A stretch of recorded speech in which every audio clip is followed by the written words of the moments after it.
Welcome friends.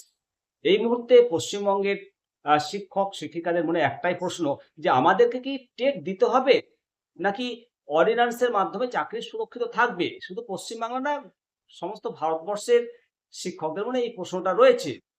বিধানসভা নির্বাচনের সময় দিল্লির বড় বড় মন্ত্রীগণ এসে প্রতিশ্রুতি দিয়েছিলেন যে কুছ না কুছ হো জায়েগা, এবং আমাদের রাজ্যের শীর্ষ নেতৃত্ব স্থানীয় ব্যক্তিবর্গ বলেছিলেন যে কেন্দ্রীয় শিক্ষামন্ত্রীর সঙ্গে আলোচনা হয়েছে, বড় একটা গেম প্ল্যান রয়েছে যেটা পরে জানানো হবে। এবং শিক্ষক সেলের থেকেও বারবার প্রতিশ্রুতি দেওয়া হচ্ছে, বিজেপি টিচার সেল থেকেও। আমরাও বারে বারে বলছি যে কাউকে টেট দিতে হবে না বিজেপি টিচার সেলের তরফ থেকে, এবং কারোর চাকরি যাবে না, প্রতিশ্রুতি দেওয়া হচ্ছে। তো কাউকে মানে বিপদে ফেলা হবে না, কুছ না কুছ হবে।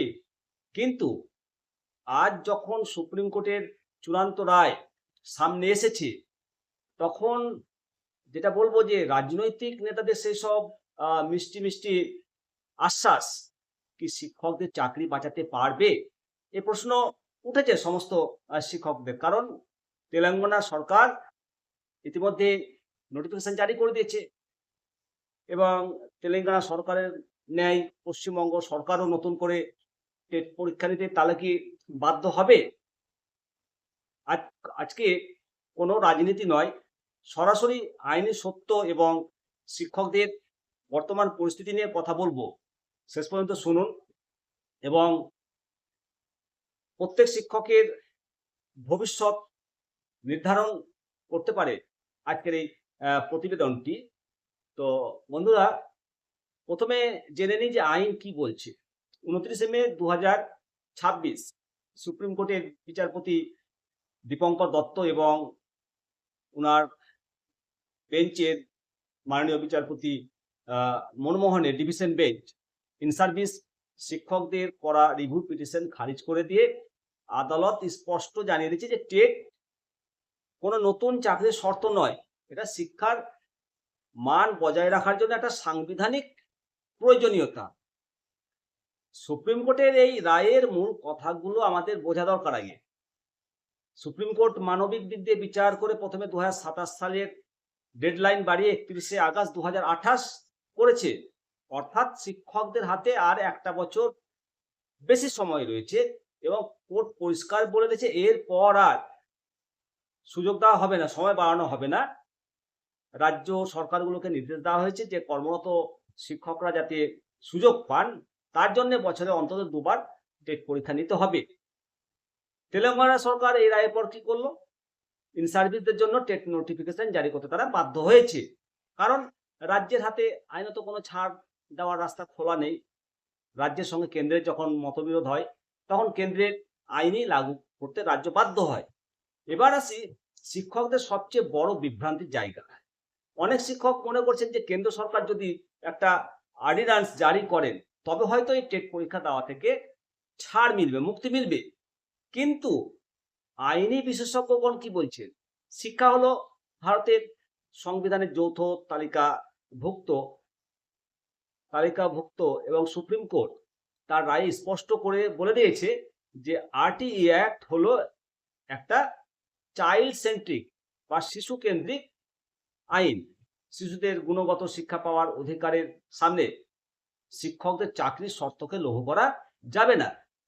আরটিই অ্যাক্ট সংশোধন করে অর্ডিন্যান্স আনবে কি তাহলে এই পরিস্থিতিতে, যেখানে দেশের সর্বোচ্চ আদালত ইতিমধ্যে 15 বছর সময় হয়ে গেছে বলে মন্তব্য করেছেন?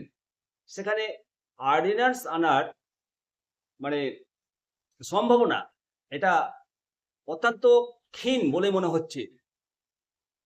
তাই নেতাদের ওপর ভরসা করে বসে থাকাটা হয়তো চরম ঝুঁকিপূর্ণ হবে।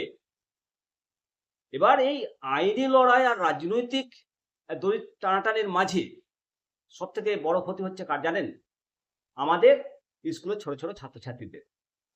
আজকে বাংলার স্কুলগুলোর দিকে আমি বাংলার কথাই বলবো, তাকালে একটা অদ্ভুত এবং করুণ দৃশ্য দেখা যাচ্ছে যে শিক্ষক যারা ক্লাসে গিয়ে হাসি মুখে ছাত্রছাত্রীদের পড়ানোর কথা ছিল, তারা নিজেদের চাকরি বাঁচানোর জন্য স্কুলের ক্লাস চলাকালীন তারা নিজের পড়াশোনাতে মগ্ন, বাদবাকি অফিসে এসে পড়াশোনায় মগ্ন হচ্ছে। নিজেদের টেট পরীক্ষা প্রিপারেশনের জন্য বইয়ে মুখ দিয়ে বসে থাকতে বাধ্য হচ্ছে, মোবাইলে মুখ দিয়ে বসে থাকতে বাধ্য হচ্ছে। কারণ মাথার উপর 2028 এর ডেডলাইন ঝুলছে। এর ফলে কি হচ্ছে? ছাত্রছাত্রীরা ক্লাসে এসে শিক্ষকের দেখা পাচ্ছে ঠিকই, কিন্তু শিক্ষকের মন পড়ে রয়েছে সেই টেটের সিলেবাসের দিকে। এর ফলে ছাত্রছাত্রীদের পড়াশোনায় একটা বড় ঘাটতি দেখা দিয়েছে। একটা ভয়মুক্ত পরিবেশের বদলে আজ স্কুলের অন্দরে তৈরি হয়েছে এক চরম দুশ্চিন্তার পরিবেশ। আমরা পশ্চিমবঙ্গ সরকারের কাছে বিনীত আবেদন রাখছি, মাননীয় মুখ্যমন্ত্রীর কাছে বিনীত আবেদন রাখছি এবং দেশের মাননীয় শিক্ষামন্ত্রীর কাছে বিনীত আবেদন রাখছি এবং সর্বোপরি আমাদের মাননীয় প্রধানমন্ত্রীজির কাছে বিনীত আবেদন রাখছি যে আর কোনো ধোঁয়াশা না রেখে শিক্ষকদের এই টেট দুশ্চিন্তা থেকে মুক্তি দিন। যদি পরীক্ষা দিতেই হয় তবে সরকার স্পষ্ট নোটিফিকেশন জারি করে দিক, যাতে শিক্ষকরা নিজেদের মানসিকভাবে তারা প্রস্তুত হতে পারেন, পড়াশোনা শুরু করতে পারেন। আর যদি কোনো আইনি বিকল্প থাকে তবে সেটা পরিষ্কার করা হোক।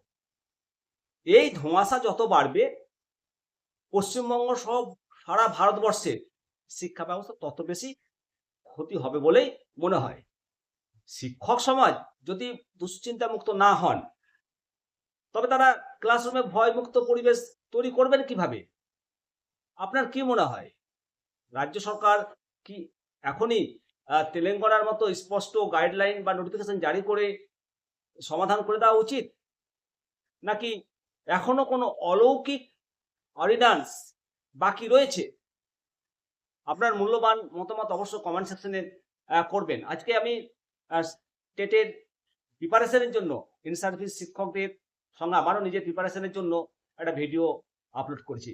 কিন্তু সত্যি কথা বলতে কি, এই 52-53 বছর বয়সে চোখের পাওয়ার কমেছে, নিজের ছেলেকে পড়াতে হবে, স্কুলের ছেলেকে নিজে পড়বে করতে হয়, একটা পরীক্ষা দিতে গেলে তো প্রিপারেশন লাগে। তো যাই হোক, স্পষ্ট আমরা নির্দেশিকা চাইছি। আসুন সবাই মিলে বলি জয় হিন্দ, বন্দে মাতরম, ভারত মাতা কি জয়। অবশ্যই সমস্ত সহকর্মী, সমস্ত বন্ধুবান্ধব এবং আপামর আমার ছাত্রছাত্রী এবং অভিভাবকগণ শেয়ার করুন ভিডিওটি। ভালো থাকুন। পরবর্তী আপডেট নিয়ে আবার আপনাদের সামনে আমি হাজির হব। আমি শিবরাম সরকার, নিম দ্বাদশ। আবারও প্রচুর প্রচুর ভালোবাসা এবং অভিনন্দন রইল।